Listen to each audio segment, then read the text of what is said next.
জানেন কি পুরীর জগন্নাথ ধামে দেবী একাদশীকে কেন উল্টো করে ঝুলিয়ে রাখা হয়েছে?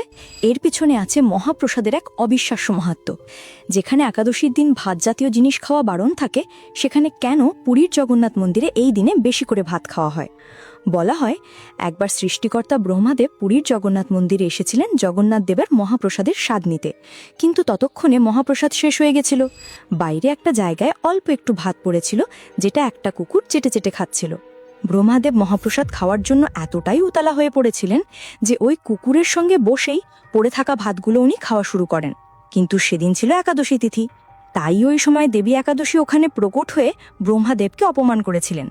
এমনকি মহাপ্রসাদকে নিয়েও কিছু কটূক্তি কথা বলেছিলেন। এইসব দেখে স্বয়ং জগন্নাথ দেব ওখানে উপস্থিত হয়ে ব্রহ্মাদেবের ভক্তি দেখে ঘোষণা করেছিলেন যে এরপর থেকে আমার মহাপ্রসাদের উপর একাদশী বা অন্য কোনো ব্রত বা উপোসের নিয়ম লাগু হবে না। এরপরই নাকি জগন্নাথ দেব শ্রীমন্দিরের পেছনের দিকে দেবী একাদশীকে উল্টো করে ঝুলিয়ে দিয়েছিলেন। তাই একাদশীর দিন পুরীর জগন্নাথ মন্দিরে মানুষ বেশি করে মহাপ্রসাদ খায়। এমনকি যে কোনো ব্রত বা উপোসের মধ্যেও মহাপ্রসাদ গ্রহণ করা যায়। যদি সত্যি ভগবান জগন্নাথের উপর বিশ্বাস থাকে, তাহলে ভিডিওটি লাইক ও সাবস্ক্রাইব করুন আর কমেন্টে লিখুন জয় জগন্নাথ।